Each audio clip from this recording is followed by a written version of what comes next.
Hello everybody, welcome back to another Conversations with Projektor. This time it's the Bitwig edition. Before I go, you can contribute topics for this series on my Discord server. Hello Projektor, are you switching to Bitwig? That is what I'm trying to find out today. I am experimenting a little bit, just seeing if this is a better workflow for me. There's going to be more streams before I make a decision on this. I might do another 10 streams before I actually decide to purchase the software. As you can see, I haven't purchased it, so I'm still running the demo. Meaning that, by the way, the project that we're working on now is not going to be able to be saved. As you can see, it's not working because we are in the demo mode, so all of the things that I'm doing at the end of the stream will be gone. Why I don't do artist requests? Would you do a live stream to create a track like Dekel or Captain Hook?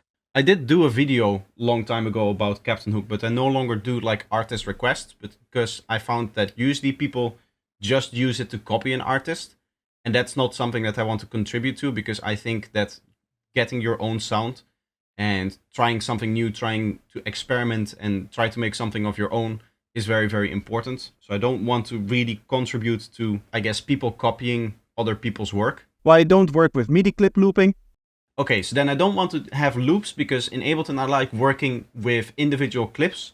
Ableton also does that. You can treat it as a loop or you can treat it as a clip, but I always treat everything like clips. In fact, one of the features from the Live Enhancement Suite is that it allows you to drag out a MIDI clip, and if it would normally make a loop, it would just make the MIDI clip longer.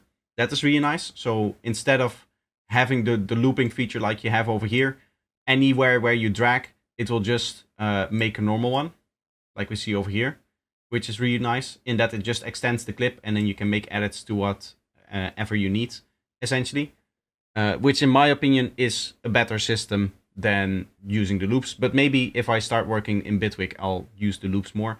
I like the custom ability of being able to edit it exactly. What I don't like is that it gives it new names. I would like it to just keep the name. In fact, I don't even like the numbering behind it. I can just call it the track name, or maybe even no name whatsoever. Why I would switch DAWs? Yeah, I assume if I ever do switch, I'm still in the trying phase, right? So if the main consideration that I have is, with the Live Enhancement Suite being discontinued after Live 11, I'm basically stuck on Live 11, because I love that stuff so much that unless they add it to Ableton in a quick way, I'm not going to go and upgrade to Ableton 12 or 13 or 14 for that matter, whatever comes out after that. So it's either stay on Live 11 or switch to something that does it better, because Ableton itself, I feel like messing around with all of the menus to find the plugins in the same way that I'm doing over here, this is not ideal. So there should be a better way, which I think is typing. So equalizer, if I want that, I just type, and now I can EQ this bassline essentially. So far, what do you think about Bitwig compared to Ableton? I have a really hard time making up my mind yet. I need to really dive into something like this. This is not a like one-day test. I already did one stream testing it last year, around a year ago, and I'll probably do more, maybe another 10 or so, before I actually decide on purchasing this, because switching a DAW is a very big thing, a very big commitment. So obviously I want to do it right whenever I do end up doing that. I'm stuck with Unstableton, too many paid up Macs for live devices that would not give up. That's one of the reasons. If I want to make a switch, I want to know that I'm actually benefiting. And having already spent so much time in Ableton, I'm sure that I'm going to leave a lot behind that I would miss from Ableton, and that doesn't carry over, including whole projects that I just need to finish. So the switch, even if I were to buy it today, which as I said, I'm not planning to, this is a month's process kind of thing. But even if I end up buying Bitwig, I will still have to go back for at least the remainder of the year, maybe even up until somewhere in 2025, to finish off old projects and to finish off old songs, and maybe make even tutorials in there and stuff like that. I have to explain this every stream, unfortunately. I'm crashing out again. I should be coming back. This was a big crash. This was a big disconnect. Yeah, sorry for that. That's just the OBS crashing or my connection issues. Very soon, as I said, when I have the new apartment, I'm going to have fast internet. I had it checked, and they have 200 down and 190 or 180 up in megabytes per second. So I should be good in a new apartment streaming in terms of my connection. If there's still an issue, then it's because of OBS, and it's an OBS connection issue and not something that has to do with my modem, which I am now suspecting is actually the culprit, my modem. Bitwig is not the problem of the crash. No, of course not. It's either OBS or, as I said, my connection, my modem, my internet connection, because I'm still on a 4G modem. It's just what I have to deal with. I hope that I can also up the bitrate. Then if I get my new internet, that my stream just looks a little bit better in general. Because every time that I'm editing it now, I see how terrible my stream looks, which is very annoying. Even though it's a static screen most of the time, it's still sometimes when you open up a plugin or something like that, like it takes a little while for the interface to adapt when you look at it on the stream. If I do this, you guys will see terrible quality. My stream quality should be going down right now. OBS has so many settings. I tried during pandemic times. Was a hard job to set it up properly. I do feel like I have a decent understanding of it. There is still some problem with my stream, and I'm suspecting, as I said, that it's my modem, my ISP, whatever it is. And that hopefully changing that to a more stable and just in general more like a faster internet is just going to be a massive benefit for me, even outside of streaming. With uploading the videos, uploading other files, that kind of stuff. Whenever I'm doing collaborations, that stuff. Whenever I'm handling big files. Also when I'm editing for other people, of course. All of that stuff is going to become easier. Some of the reasons to switch to Bitwig. It's the features like plugin sandboxing and that kind of stuff is sometimes something that causes me crashes in Ableton because Ableton does not have it. And in general, it's just a potentially better experience when you're working that way when it comes to Bitwig. But I'm still not convinced that I'm going to switch, actually. Which version of Windows I use? Curious of what version of Windows I use. This is Windows 10. As you can see, everything is on the left and we have the old start icon here still. Opening Ableton projects in Bitwig. You can open Ableton projects in Bitwig, by the way. I know I tested that and it sucks. It does not work. It doesn't convert them in any proper way. A lot of the information is missing. A lot of my presets or a lot of the sounds were set to the default state when the synth opened. All of the automations or some of the automations were missing.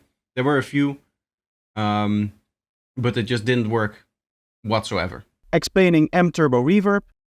MTurboReverb, this is many times more customizable than whatever you're going to get in Bitwig. Even if you put all of the grid stuff and all of the multiband stuff and everything that Bitwig has to offer, here you can edit your individual late reflections, you can write your own algorithms, everything. You can layer multiple early reflection generators and late reflection generators, and you have your dynamics and EQing and mid-side EQing and everything. Customizability often isn't the idea that you can customize, that more customizability means better sound is often not the case, because you can dive into MTurboReverb and really spend the whole afternoon just designing one reverb, but then you end up with one reverb that you designed. The most important factor for me is how fast can I get my ideas into the DAW, because I'm not mixing in this anyway, so I don't really fully care about all of the minute details of the sound that I can tweak and this and that. I just want to get ideas in there that I can slightly balance with each other and maybe do some preliminary EQing and that kind of stuff. And then it goes into Reaper at the end of the production stage, and there I actually do my mixing. So I don't really care about the customization that I have on hands here. It is of course nice to have, but I don't want it to get in the way of anything. Like, had you told me there is no preset for multiband dynamics, you will have to build it yourself, and anytime you want a multiband effect inside of Bitwig, you kind of have to build that yourself, then that's not the best solution in my opinion. It's maybe better to have a bunch of actual multiband plugins that you just set up and then immediately load. That is a lot quicker. Bitwig's reverb isn't the best in my opinion.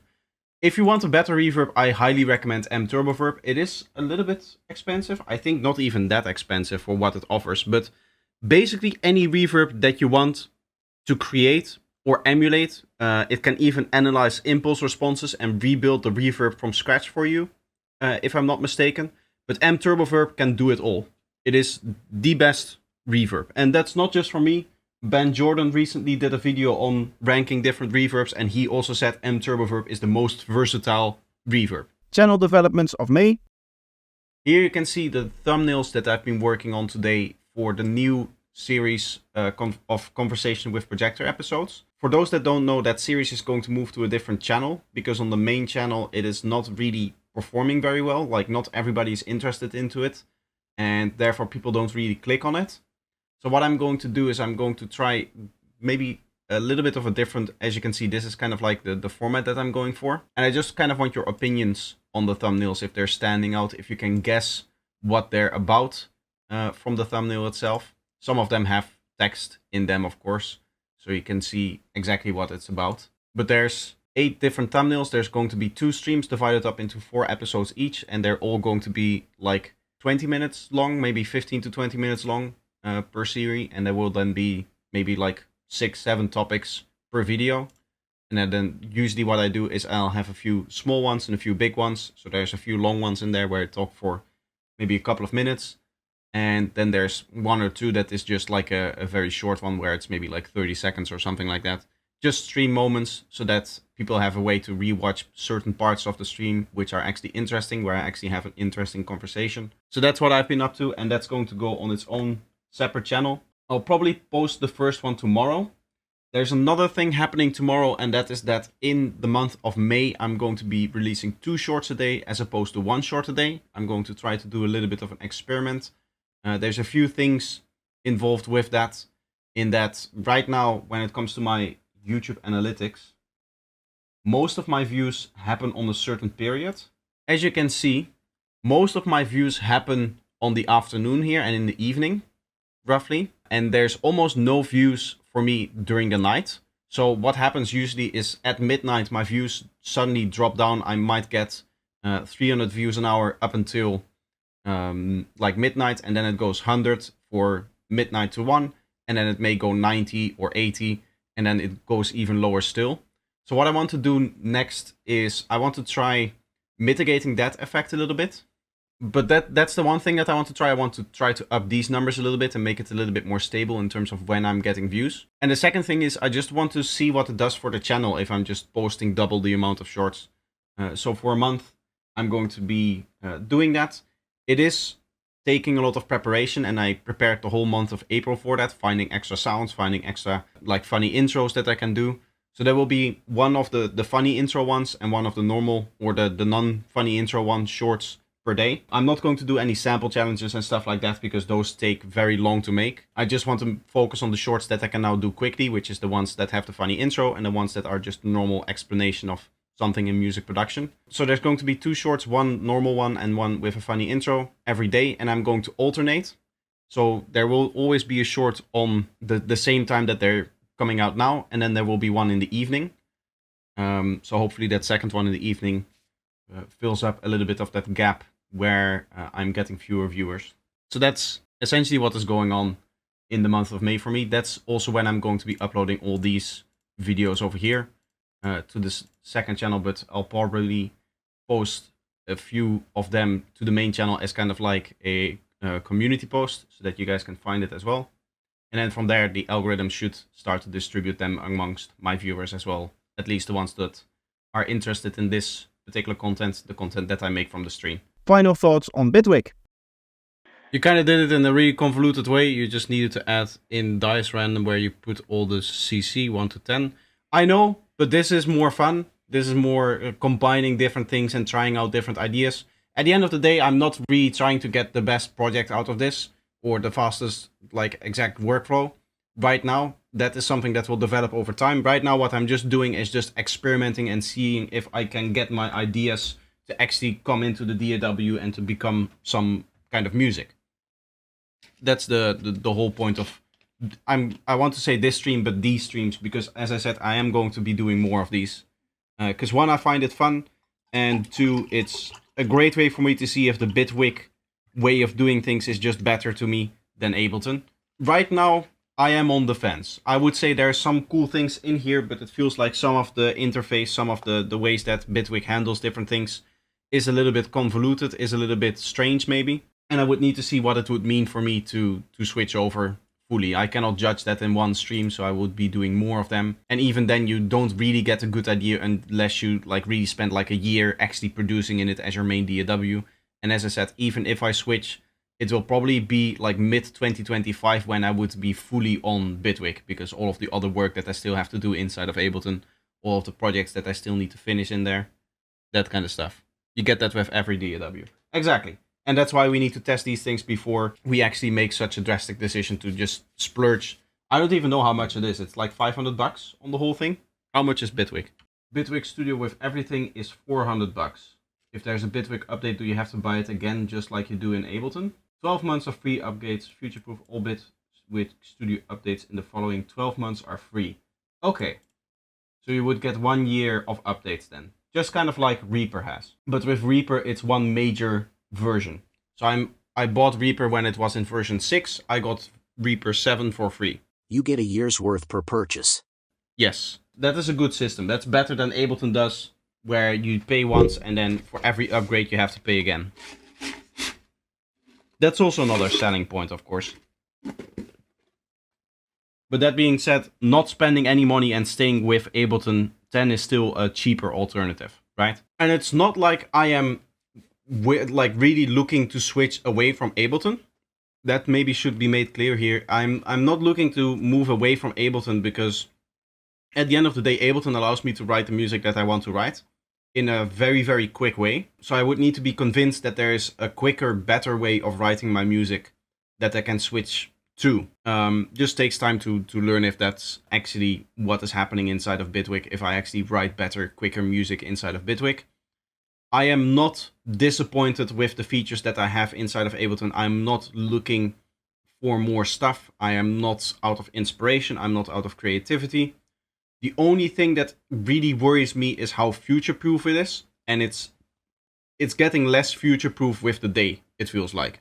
Because, how should I say, when it comes to Ableton, it seems like they're not really taking care of their power users. They just care about the new flashy features that attract new users. But once those users are in the Ableton ecosystem, they are not like, oh, we need to update our plugin delay compensation, we need to add plugin sandboxing, we need to add all of these stability features, all of these things that actually matter in a day-to-day workflow, which is not something that you can advertise with, right? Plugin delay compensation improvements are not something that you can put in an ad, because nobody is going to understand what that exactly means. By the way, I say improvements, but what I really mean is redesign. Because when it comes to Ableton, it is meant for live setting, hence the name Ableton Live. So its plugin delay compensation is actually very well designed for live setting, if you want to do live performances with it. Because it's the shortest, in that it does only one calculation. The problem with that is, anytime you have a time synced plugin, essentially what happens is it does a calculation at the beginning of the chain and at the end of the chain, and it doesn't compensate in between. So other DAWs compensate per effect, per plugin. So this will be compensated for its delay, this will be compensated for its delay, this will be compensated for delay. And that will happen at the end of the thing, at the end of the device. Ableton does per chain, which means that if there's any time-based delay in there, it's going to be offset by the amount of delay that is earlier in the chain. That is why sometimes LFO doesn't sync in your Ableton projects. That's sometimes where any transgate doesn't sync in your projects. That kind of issues is what you're going to get from that. All those companies are just looking for revenue streams, sadly. I mean, that's, at the end of the day, that's what a company is supposed to do. In a capitalist system, there's stakeholders and they just demand, like, hey, you need to make me a certain amount of money. It's just that it feels like Ableton is trying to do that in a very annoying way. If there is an upgrade that you don't really care about, like how I don't care about Ableton 12, in fact, I would lose features from Ableton 12 because Live Enhancement Suite, the thing that I use for the menu when I right-click and can select plugins, that is not available in Ableton Live 12. It is no longer supported. But that means that I would lose some features if I were to upgrade, and I just choose not to upgrade, and therefore I am also not spending any money. Like, at the end of the day, it's not like a subscription service where even if you don't get new features that you like, or even if you don't get an upgrade that you like, you're still paying. I have paid for my DAW, and now I just have a DAW that I don't have to pay for anymore if I don't feel the need of upgrading. If I do want to upgrade, I can make that choice and I can, upgrade again. But right now it doesn't feel like the upgrade is worth it. So at this point, I choose not to spend my money. To be honest, at the end of the, if you think about it like that, it is a pretty okay business model, because then you only pay if you actually want the features that you want to get. Because I believe it is not more expensive to skip a major version and then upgrade later. Like you don't pay double. It's not like every major version that you go higher, you pay 150 or something like that, whatever the upgrade price is, or 100. I don't even know. Does that make sense what I'm saying? You only pay the money that you pay for an upgrade if you want the features that you're actually looking for. So that's going to be it for today. I hope that you enjoyed this one. Let me know if you did by leaving a like and make sure that you're subscribed to the channel. I hope to see you in the next one. Bye bye.